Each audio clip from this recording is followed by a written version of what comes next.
So what's up, Joey Perry here at the Austin Open, and I have my man Carmichael Simon with me. What's up, man? How are you? Thank you, sir, Hey, for having man. me. Yeah, of course. Thanks for coming in. We're in Texas. Yeah. You're from the area, so occasionally we get graced by your presence, which is Once great. in a while. Which, for those watching,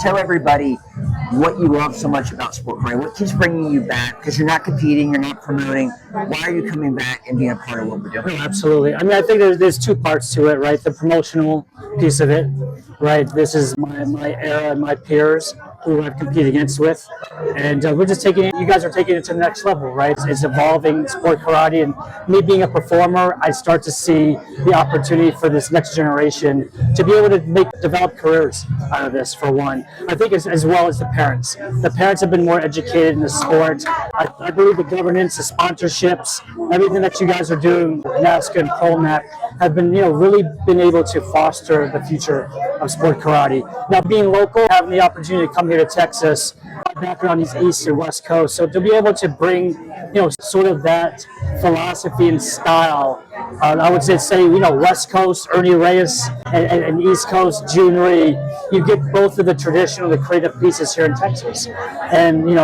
nevertheless, Grandmaster Ree started here in San Marcos, Texas, which is pretty close here to Austin. Just so happened I'm here, and the Junri background is here, and everybody does a lot of martial arts ballet, but there's a lot of kickboxers here as well that still support our circuit. So the sport karate aspect and the roots of it have been pretty predominant here in this area as well. Yeah, big time. What do you think as far as some of these athletes here, whether they're doing forms, kickboxing, talk about the connections and the opportunities, what you're seeing. What do you think the opportunities are for some of these athletes for entertainment purposes and for kind of taking that, whether it be stunt work, acting work, or maybe something else? Absolutely. I think it starts with just being a basic student. A basic student in the school, understanding short-term goals, from a white belt to a black belt, right? To be able to foster that, so there's goal setting in mind. But it's also what happens after high school, right? Get that degree. Do you want to go to school to get an education? Do you want to be a promoter? Do you want to become a competitive athlete? Do you want to open up a studio? And then now you can do film and entertainment because it's been able to be fostered long enough. There's now great opportunities for all of our sport competitors, and the younger that we can achieve, the competitors at a young age, 4 or 5 years old, we can foster them through a martial arts journey in a lifetime. We got these wonderful people here at the tournament, and we're just rolling along, of course.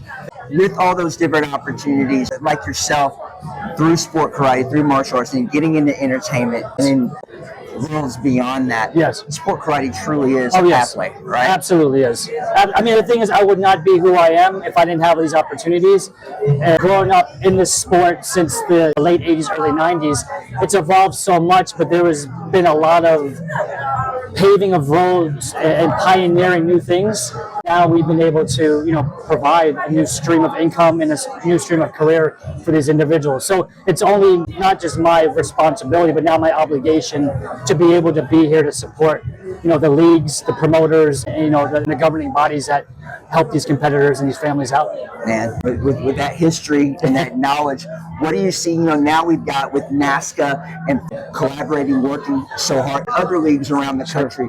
For the competitors, we see that's a great pathway to all the things you're talking about, right? Being able to start local, go regional, go national, have world-class events, travel all over the country and beyond. That's right. Have the opportunity to be noticed and be seen and get sport karate does that. Absolutely. And I think it's also the growth of how we grew up competing at a local level, when there was only certain styles that could be part of certain tournaments. And then you go to a regional tournament, it's certain politics and promoters that only allowed you to win first. And this is, like I said, back, and then you hopefully get to a national or international level that you're able to really show your creativity. I like the format, I embrace the format because there still has to be, I wouldn't call it an amateur league, but a league that helps develop new athletes, teaches the parents and the promoters to bring that new generation up, and as well as put those curriculums and what they're learning from these circuits into their school systems. I think it's 80%. I look at 80% of what ProMac is doing is supporting the 80% of this developmental league.